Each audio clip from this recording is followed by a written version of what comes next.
This is the Ridge Hunter Outdoors Podcast, Episode 3. Tonight we're going to be talking about an article from North American Whitetail's website. So we've been reading out of the magazine, found this one on the website, thought it was a pretty good follow-up to what we did last week, kind of what you should do in October. This is kind of why you should be out there in October. It's an article by Bernie Behringer called 5 Reasons to Hunt October. So I'm Kenyon Clark. I'm joined by Nate Burgess again, Scott Clark, and Jeff Fry. We'll jump right into the article here, then we can kind of get your guys' thoughts on what he's talking about. So he opens up by saying a large number of bow hunters take the month of October off, which is great for those of us who don't. While there are good reasons most hunters do not see as many deer during this pre-rut month, there are some compelling times and places to be in the woods during the month of October. Here are 5 that might make you rethink your October complacency. I talked about this a little bit in the last video I did. I don't know if we talked about it last week a lot, but a lot of guys will just write off the month of October altogether, whether it be because they think the lull is like throughout the whole month, or they don't pay enough attention to the weather or stuff like that, or they just don't know. Or maybe it's they don't have the time to take off in October, so they're always going to take it off in November just because that's higher chance of the bucks moving. But if you can get in the woods in October and you do it right based on the things we talked about last week, can be a really good time of the year to be in the woods, which is what he's talking about here for these reasons. And his first reason is it's lonely out there, he says. Since so few hunters take October seriously, you may be all alone out there. October may be the single best time to hunt public land because there's little pressure put on the deer. So that not only goes for public land, but most of us that hunt private land have neighbors. And especially around here and around a lot of the other areas of guys that are listening to this, most of your neighbors hunt too, or someone hunts their ground. So that's a big thing there with guys not. Maybe your neighbors aren't out there hunting in October, so they're not pushing the deer around and getting them all antsy and worked up and running them off. That can be another good reason to be out there in the woods. And I think we talked about it, hit on it just a little bit last week. Maybe Jeff did, about the hunting pressure in October not being as high. So that's kind of one thing to look for, I think. Deer a little more ease of mind out there because they're not being hunted as much. I don't know what your guys' thoughts are on that. Yeah, if you get a chance to hunt a deer that doesn't know they're being hunted, I feel like your chances of success definitely go way up. Mm-hmm. As soon as they know something's going on, he'll start hiding a whole lot more. He'll go underground. Mm-hmm. He actually says right here in the next part of this, hunting pressure definitely causes deer to change their behavior patterns. Once they begin to feel pressure, many mature bucks go underground and won't be caught out during daylight. Hunting in October gives us a chance to target them before they feel the heat. They can still be fairly predictable fall feeding and bedding patterns, which lead us to reason number 2. And we'll get into that in just a second. Go back to the first part of what he said about that. And what you ended on is that pressure will change those bucks' patterns. So it may be as much as the weather. If it's still hot for that first week of October, or the first couple weeks, maybe what pushes them off that summer pattern isn't necessarily the weather or a front moving through. It's people hunting them, and they realize that now they've got more pressure, so they're not moving as far during the daylight as they were during the summertime, feeding out in the fields on the edges or just inside during the daylight still. They're staying within a couple hundred yards of their bedding during daylight rather than moving far. So that could be maybe based on the hunting pressure changing their behavior as much as the weather or anything like that. So what he said there, reason number 2, the fall feeding and bedding patterns, predictable movements. That's his second reason. He says October is a time of ease for most bucks. Food is everywhere and the bedding areas are mostly undisturbed. Acorns are still around in abundance. Cut corn and soybean fields offer easy to reach food, and alfalfa is still green.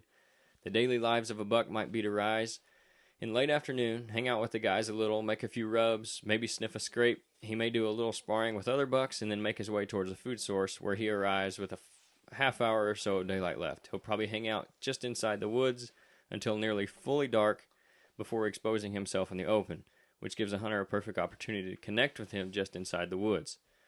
So, predictable movements, we see that again in early October more so than towards the end of it. But like we just said, if they're not feeling that pressure yet and they're still on that early season pattern, that can be a really good time to catch up with those core bucks that are on your property. I know you've had some luck with that in the past, Jeff. Yeah. Well, I mean, they're just easier to pattern. They stayed with their summer movements and stuff. And so if you're using trail cams, you can kind of figure them out pretty easily. Try to catch them before the pressure gets to them or the rut starts to kick in and they start changing their behavior. Mm-hmm. Sure. And I also liked what he mentioned there about the bucks lingering inside the woods till dark. It's kind of what I touched on last week, having your stands, 20 or 30 yards inside the timber off the field line. Mm-hmm. Yeah. So really good opportunity there, whereas in, like you said, with the rut, in November, those deer are running all over the place, and there's no pattern to them at all. They might move from 11 to 1. They might move in the evening, at night, in the morning. Just all kinds of craziness during the rut, as opposed to, like we're talking about here, those predictable movements. If you're smart about what you're doing, it's a pretty good time of year to catch up with a core buck that you've got on your property. I can't tell you how many guys that are killing wall hangers that have cameras out or using cameras regularly said, I've never seen this deer before. It's never been on a camera. I hunted. Now I'm talking about during the rut. Mm-hmm. I've hunted this particular day, and there he is, and I killed him. It's the first time I ever saw him on any camera or anything. So if you're trying to pattern deer and you got your cameras out and you're doing all that, then if you wait till the rut and think that pattern's still going to be there, you're missing the boat there. That pattern's going to change. So if you've patterned a buck in September, maybe even early October, with your cameras, get out there and hunt him when the time's right, when the wind's right, and all that, because those patterns will change, and somebody else is going to kill your buck for you. Well, we got a couple of customers right off the bat that the cameras killed their bucks for them. Sure. Mm-hmm. And they get them mid-October. But they're hunting them instead of saying, right. Well, this is a real nice buck. I'm going to wait till the rut because I know I'm going to sneak in there and get him. He's already gone. He's already gone. Either somebody's got him or he's moved on and he may not come back. Yeah, and we've seen that even with youth season. A lot of big deer will come in because they're a little easier to kill with the shotgun. But guys know where that buck's going to be. I can think of one specific example last year on a really nice deer, like Boone and Crockett class deer, that this guy's kid killed because he had him on his early season pattern still, and they watched him for a month and a half, and they said, we're going to go in here and kill him during youth season, and that's what they did. So if you're paying attention and you do have those bucks pattern, really good time of year to get out there and kill them before anybody else has a chance to. Also, that's another thing with that pressure. You're getting out there and killing them before your neighbor maybe even is out there after him has a chance to kill him. The third thing he gets into, and personally this is a big one for me, because even if you're not, maybe if you're on a rut property, which I hunt a couple of those there's just not a ton you can do with it, other than keep it as a rut property and hunt it that time of year.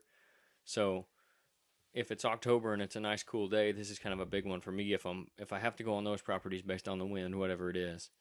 He says, enjoy the autumn. The living is pretty easy for us hunters.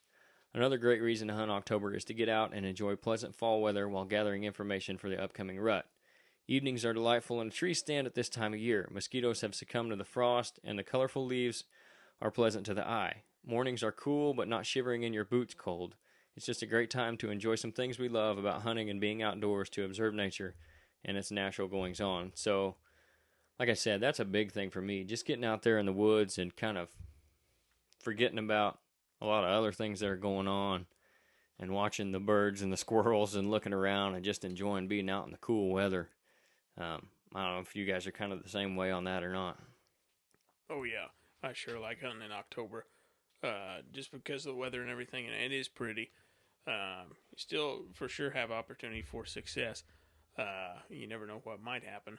I always try to be conservative. I don't want to go to those places that could, you don't want to do any damage, take it easy. Maybe sit somewhere where you can see a long way. Figure out if you can do something better later on. Maybe build a game plan. But anyway, there's no better time to be out there than October. It's just very comfortable, you know. Especially if you catch those right days like we were talking about last week, where you got, good weather being out there. I mean, like he says, it's not freezing cold, and you're not sweating your butt off, and you can be out there in a nice long sleeve shirt or a light jacket and, enjoy yourself. I don't know. At our age, Scott, it's a good time to sit down at the bottom of the tree and take a nap. Yep, for sure. Some of the best naps you can take are out in the woods. That's right. It's the wind blowing through the leaves a little bit, kind of puts you right to sleep if you're been working hard and just kind of blowing some Safety steam off. harness. Yeah. That's why I hunt on the ground. Yeah. I don't It's have hard. that far to fall. It's hard to fall out of a tree and you're sitting at the bottom of it. Exactly. Yeah. So that's a big one for me. And I know a lot of deer hunters and stuff just enjoy being outdoors as much as they do hunting. And especially once you get to a certain point in your hunting career, I think that becomes as nice as getting out there and killing the big buck. Is just kind of enjoying the time off and being out in the woods. The next thing he talks about, before I get into that, I'll hit on a little bit what you talked about. Not only are you enjoying that out there, but kind of doing some reconnaissance and sitting maybe those observation stands and picking up on stuff that may become helpful to you later in the year, which we hit on a little bit last week, but that's another good reason just to kind of be out there and enjoying the weather. And while you're out there, take all that information in and remember it for later in the year. So next thing he talks about is calling and rattling. He says the second half of October is arguably the best time of year to use calling and rattling to bring in a buck. Testosterone is surging, and bucks are on edge as the urges of upcoming rut are beginning to run through their veins. The success rates of using combinations of grunt calls and rattling antlers can be at its peak in late October. Bucks come running with more abandon than at any moment and any other time of the year. Find a good spot with lots of ground cover near a bedding area and do some calling sequences. Make sure you're set up where the buck can't see a long ways but must come close to investigate the sound. So, I've had a lot of luck in that pre-rut phase, that last week of October, like we've talked about, like in the hunt, doing those calling sequences.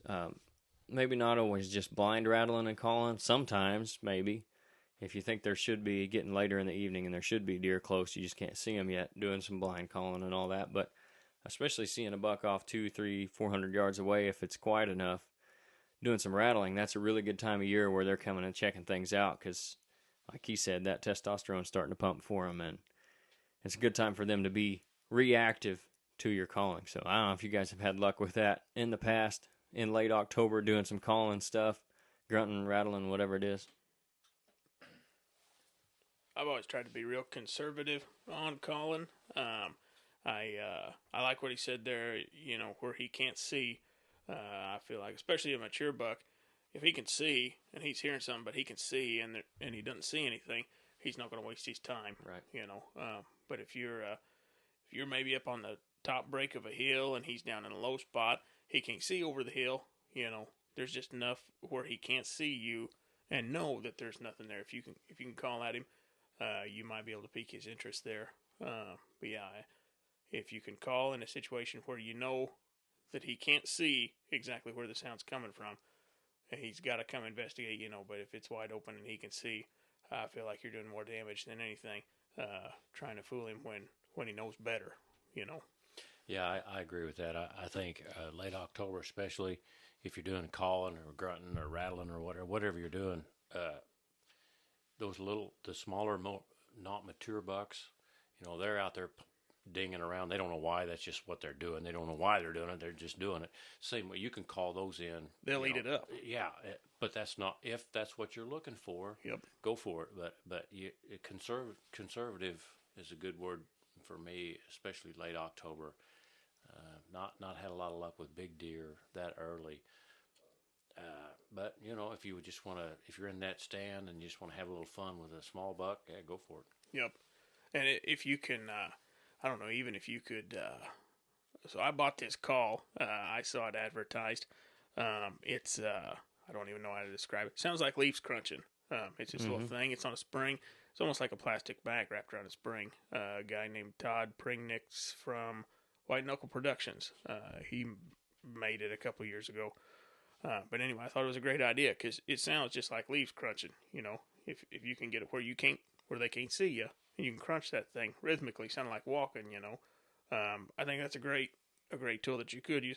as long as he can't see Right. over there. Right. If it's thick and he can't see over there, but he hears something that he thinks is another deer walking, that might be enough to bring him in. Mm-hmm. And they'll always play the wind. Oh yeah, Mature Yeah. bucks, if you can't see, you want to make sure your stand is where it's advantageous to you, because he's going to get downwind if he can. Yep. Mm-hmm. Of that sound before he comes in. Yeah. Yep. I never had.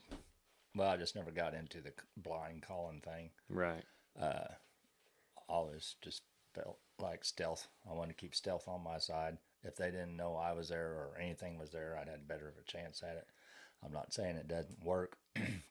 It's just like any other tool in your bag. There's a time for it to use it and a time not to.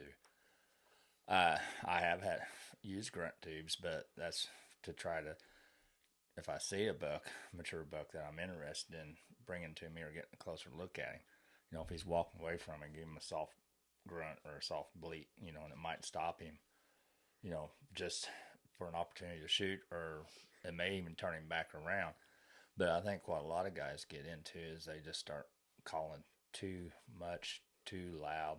Same thing with the rattling, Late October, them bucks ain't getting down and dirty banging and just bashing and trying to kill each other. And you see guys on, trying to rattle deer in, and man, they're just going to town. And any mature buck is like, well, this, something ain't right. Yeah, this ain't right, because this ain't time for this, Mm-hmm. And then your little younger bucks, they're like, oh, I don't want to mess with something that big. It's going to kick my ass. So, Right. Right. especially this time of year. So, yeah, be conservative with it. I've watched big mature bucks fight, in, the last week of October, and they could be 50 yards away and you can just barely hear them tinkling their horns together. Mm-hmm. They're just messing around, and sizing each other up, but they ain't ready to go at it 100%. And so kind of keep that in mind, because you can overdo it, especially in October. You can definitely hurt yourself. And then what you said there at the beginning is why I said I don't, like you're talking about, don't really want to do a lot of blind calling. If they don't know you're there, you don't necessarily want to let them know you're there. You know what I mean? If they can't hear you already, why go ahead and tell them, hey, I'm over here, especially if it's something that doesn't sound natural. But I like what you talked about, Nate, with that leaf cruncher.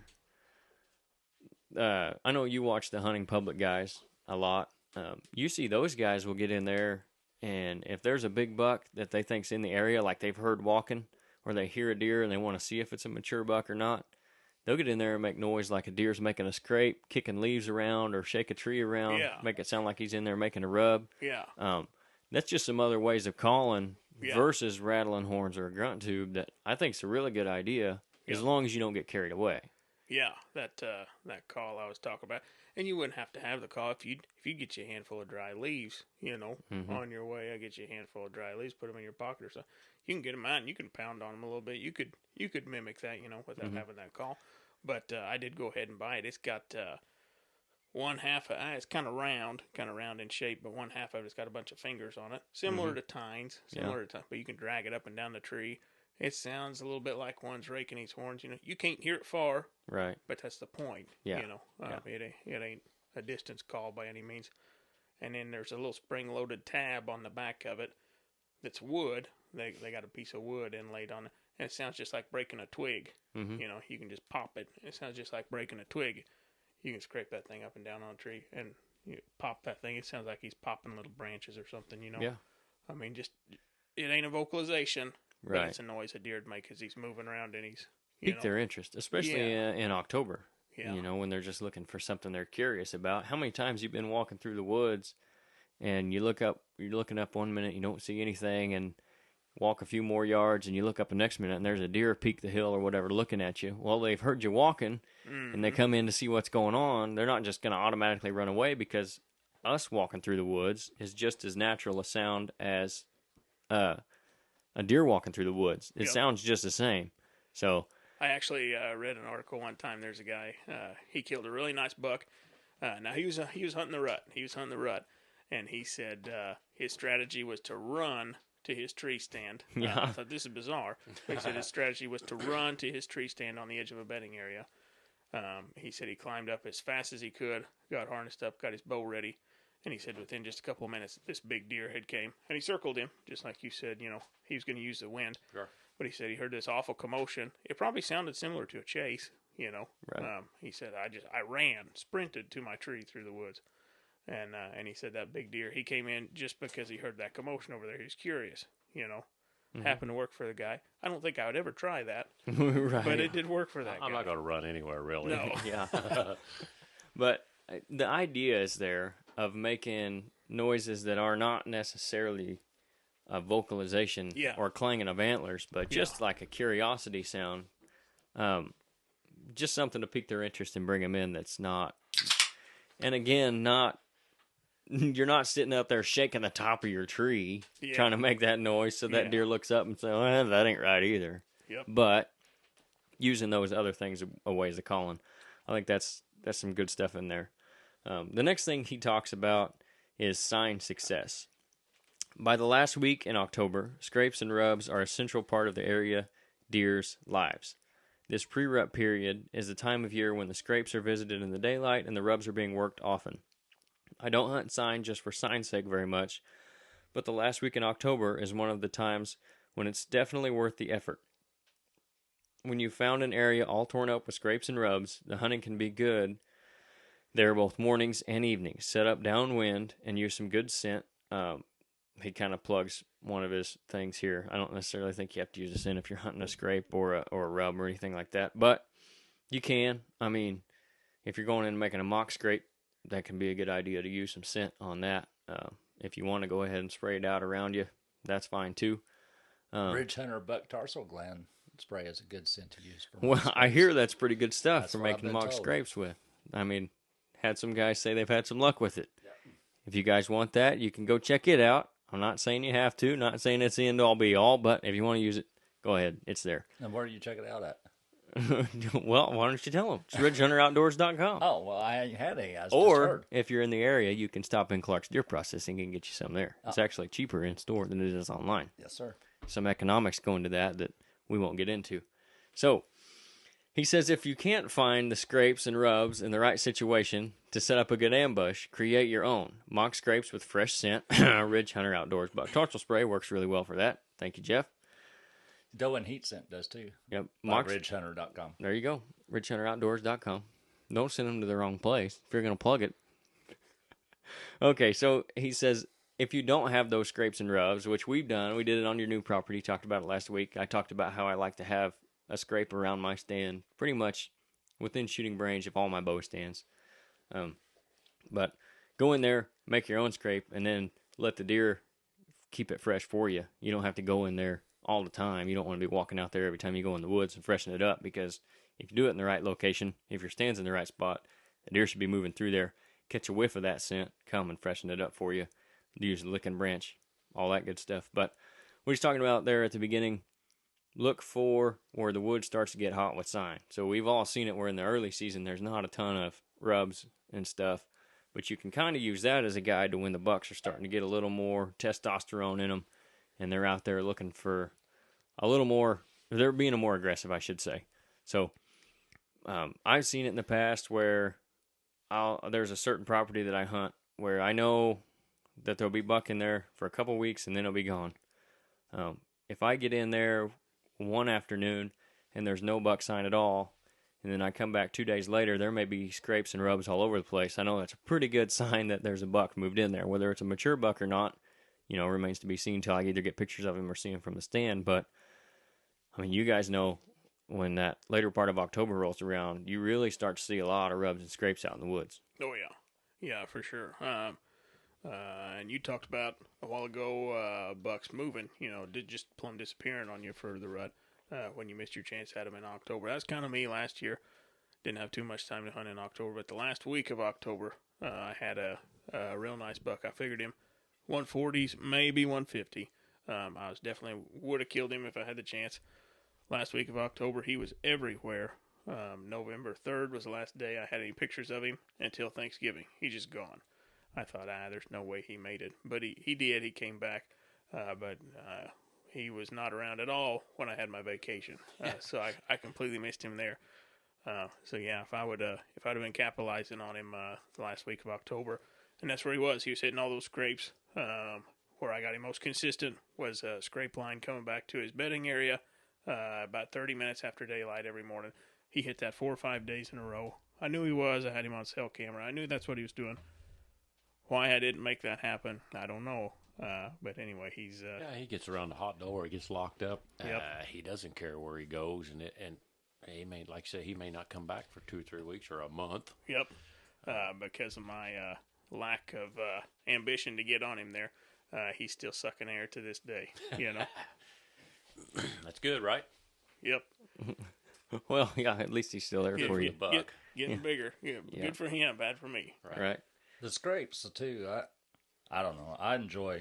Always did enjoy using my camera, just hunting with the camera more than anything, you know. And whether I killed a deer or not, you know, that was just part of it. But I enjoyed getting good pictures of bucks, different bucks, you know, and does too. And you can have a lot of fun with a camera on them scrapes, you know, especially that time of year. Mm-hmm. You know, and I've seen some people, well, most people, they put their cameras at waist high, you know, facing the scrape and stuff.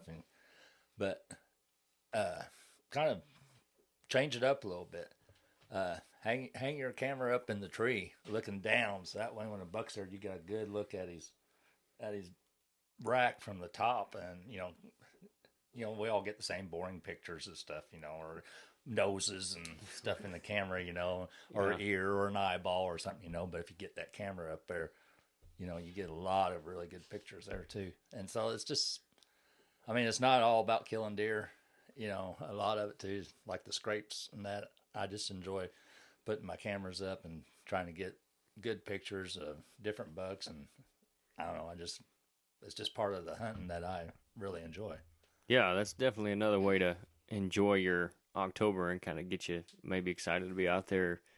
Maybe you check your camera, you set it up where you can check it on your way into hunt, and then whether you got something to check it on your phone or you got to wait till you get back to the house, you're checking that and seeing all those cool pictures you're getting, or if you've got it set on a video, that's kind of cool too, to watch them.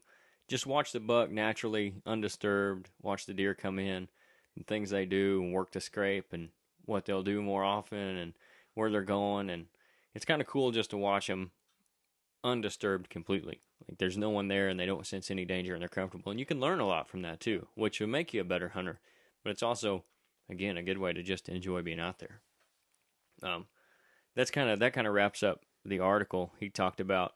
I wanted to get your guys' thoughts on maybe what's kind of some stuff he thought about, maybe what you do most in October, what you kind of relate to the most in that article as far as what's getting you out there and why you guys think October can be a really good time of year. Like Jeff said earlier, they're more patternable, you know. If you don't know he's being hunted, he's probably still doing what he's done all summer. Acorns are a great food source, you know, if you can find acorns, especially if you can get acorns somewhere between known bedding and a known destination food source somewhere where he's going to go out there, you know, and probably feed all night. Gosh, if you could find acorns between there, that'd be a great place to start, if nothing else, you know. I've always enjoyed hitting acorns in October, especially if you can find that somewhere between bedding and a destination food source. I think you'd be hard to. There's no way you could do wrong there, you know. Right.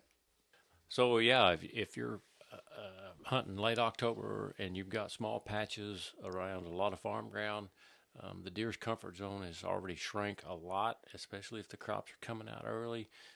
Say you got 10, 15, 20 acres of timber and you're hunting around 5, 6, 800 acres of corn, and that's already been shelled. His comfort zone shrank by 800 acres as far as, you know, where he's going to stay up until that daylight or dark part of it. So to me, that helps shrink down your possibilities of where that deer is going to be that you've patterned all this time. Mm-hmm.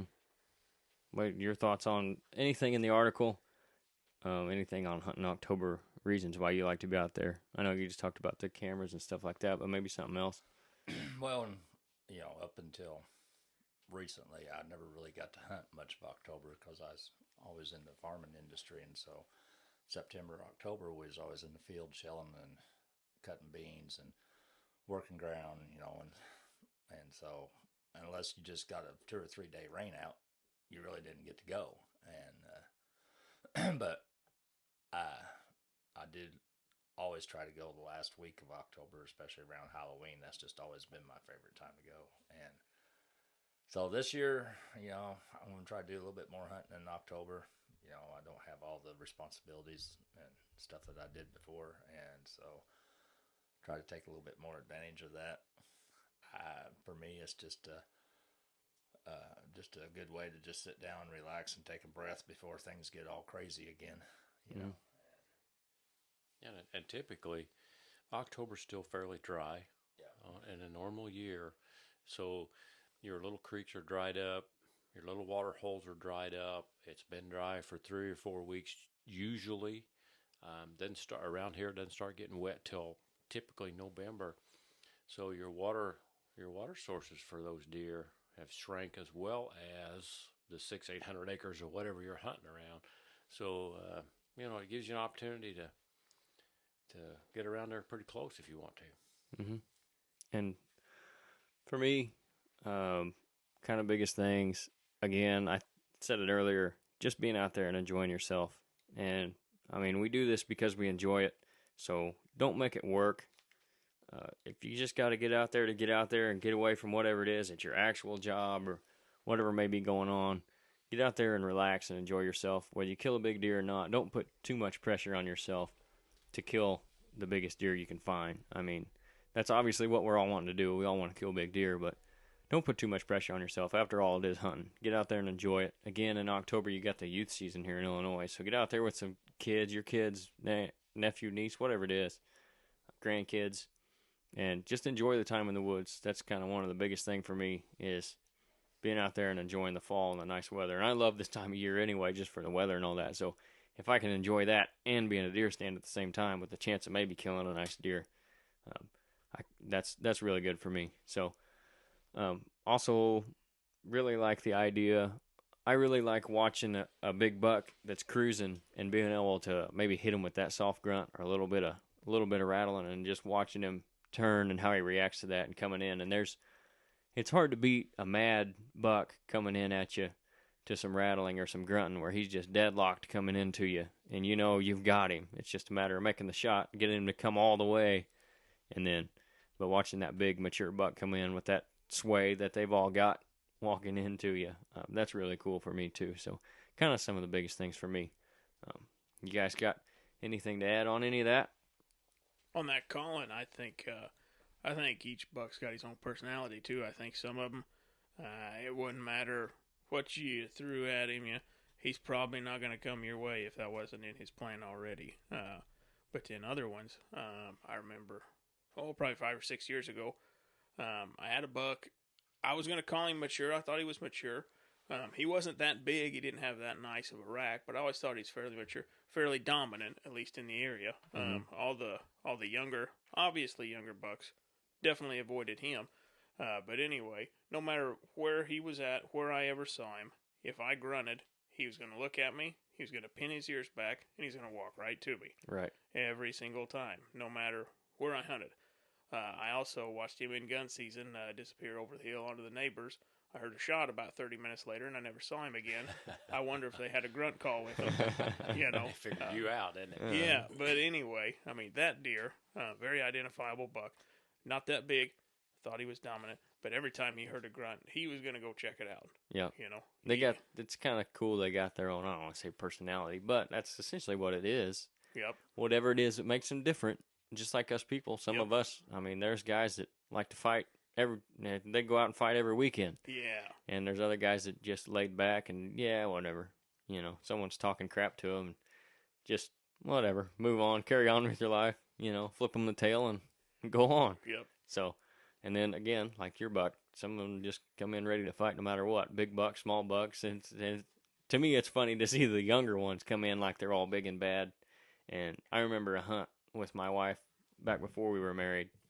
First deer she shot at with a bow we heard him walking through the woods, and I wasn't concerned about it being a big deer or whatever. He's just a little yearling buck, but heard him walking through the woods and thought, that's definitely a deer. I don't know what it is. Sounds a little heavier, but I couldn't tell. So I just hit him with a couple grunt calls. Boy, all of a sudden that walking stopped. And you could hear him kind of turn and come back around, and then there's this little opening that come out into the field, kind of where we were at on the field edge. And he's strutting out there like he's really something, and then he tripped over a log. Like a little stick on the ground, wasn't a log, but he tripped and like kind of fell, and it almost like he stood up and looked around to see if anybody saw it. And then, boy, he came back in a strutting, and it's just, it's fun to see that kind of stuff too, and just watch the deer and being out there with them. So that's another reason just to get out there and watch the deer, even if you're not gonna shoot a doe, or if you don't think you got that chance at a big mature buck, if you got the chance to go out and be in the woods still, sit on the edge of that range or something, and just watch the deer and enjoy it. Also, October, if you're wanting to play around a little bit, you're not seeing a lot going on and stuff, and you're wanting to play with some calls, blow on a fawn in distress call. Mm-hmm. See what happens. You're either going to get a doe coming in hot to see what's going on, or you're going to get Mr. Coyote coming in there, and then that's a perfect opportunity to fire an arrow at him, too. Get rid of some predation going on. Yeah, for sure. So, yep. But, if you don't really have a target buck in mind for while you're out there right then at that time, and you're bored and ain't seen nothing, change it up a little bit, try that. Mm-hmm. Maybe you can get a coyote or something come in, or a bobcat. And, Illinois got bobcat tags now. Mm-hmm. And so, that's a perfect time, and a fawn in distress, that's a good call. Hey, back in the day, when I was meat hunting for the family, I used that early in the season. First week of October, you can use. I don't know that there's a wrong time to use that call fawn in distress? particular. Yeah, I don't know if there is or not. I've killed one really nice doe comes to mind. I've probably killed more than one, but one really nice doe comes to mind that came in on that call for me early in the season. I was looking to get some meat in the freezer. Oh my God, that wasn't down there. No. Oh, okay. No, that was not that doe. This was early, not late. Early October. Yeah, that was late season. You're Oh, thinking was it? about. Okay. Yeah. Anyway. That was a monster doe. Yeah. I didn't say it you was the ain't biggest kidding. doe I ever killed. It was a big doe. As getting meat in the freezer, I just give that bleat a couple times, and here she came. It's like, where's my baby? And I showed her a baby. Yeah. Yeah. That's something guys don't talk about a lot, is if you're just out there looking to kill a doe, that little bleat can, or that little bleat call you got, you'll come running. It was actually a can. You turned it. It was a Primos. Their bleat can, yeah. A bleat can. You turn it upside down and make that bleat. And I'm telling you what, I know I've killed more than one, but actually only one comes to mind. It was a good doe. Doe. They'll come right into it. I mean, looking for that baby. So look at how you growed up on that deer meat. Yeah. That's another thing guys don't talk about, is calling the does too. If you're just out there looking to kill something, put in the freezer, that can be something you do in October too. Like you said, maybe you don't have that target buck, but it's a good way to have fun, even if you're not going to shoot the doe. Well, some of the first places you and I hunted together, particular woods, we were in there only because the guy wanted us to kill does. Yeah. Now, we could kill a buck if we saw one, but he was in there to try to thin the does out, and so we didn't mind killing does at that point. And he was right. There was too many does there. It wasn't like he was just kill them all kind of guy. Yeah. Mm-hmm. But we hunted that property in mind that we're going to thin this out to his liking, and he was correct. Remember when we first started deer hunting, and we picked up that property west of town, and no matter where I put a deer stand at, I don't care which side, end of the woods, down in the ditch, up on the mountain, wherever, there was one doe, and she would come. She was on a mission, and she would come looking for me every time, and she would find me every time, and she would stand out there just out of range and blow and snort and rip and carry on. And we'd both just get frustrated. 15 minutes after we're in there, I could hear this doe snorting on. Well, she found Jeff every time. Yep. I showed her, though. I killed one of her kids. Yeah, you never got her, though. No, I never got her. She's still out there blowing to this day. I'm not. He's not kidding one bit. I don't know how many times we went that particular season. At least the first half a dozen times she found him. Oh, I could have had a To walk 200 right inch. by me, not pay a bit of attention to me, and find him. I could have had a 200-inch buck right beside her, and I would have shot her just because she pissed me off so much all season. He's not kidding a bit. And she was far smarter than any buck we ever hunted. I've never seen that like it. No. Those things are aggravating. Gosh, Mhm. they're You get aggravating. you get a big old herd doe, and man, they're smart. Yeah. You know, they'll pick you out like you said, as much as a big old They buck picked will. him out in the restaurant. Yeah. Yeah, she got him before he ever got in the woods. Uh-huh. Yeah, but so that's kind of what we had for this week, as a little bit shorter show for you guys, but hope it was good. Hope you guys picked something up. Hope you guys are enjoying these. If you are, if you aren't, whatever it is, you got ideas, questions, leave them in the comments. If you're listening on YouTube, if you're listening on Spotify, go to our Facebook page, Ridge Hunter Outdoors. Instagram, I think, is at Ridge Hunter OD, as well as Twitter. You can reach us there if you got questions, comments, concerns, whatever it is. Get a hold of us there. You can also get a hold of us on either of the websites, ridgehunteroutdoors.com, which we talked about earlier. Thank you, Jeff. And ridgehunterconsulting.com. So if you guys have anything for us, that's how you find us. Hope you guys are enjoying this. If you're on YouTube again, go ahead and subscribe. That way you get notified when these come out. If you're on Spotify, just keep looking forward every week. We're going to have them out every Friday. Try to be pretty consistent on bringing these out every week, even through the deer season when we get kind of busier doing the hunting and cutting deer and all that. So we'll get something out to you every week. But again, thanks for listening, and hopefully this is helpful for you guys. So we'll catch you next week.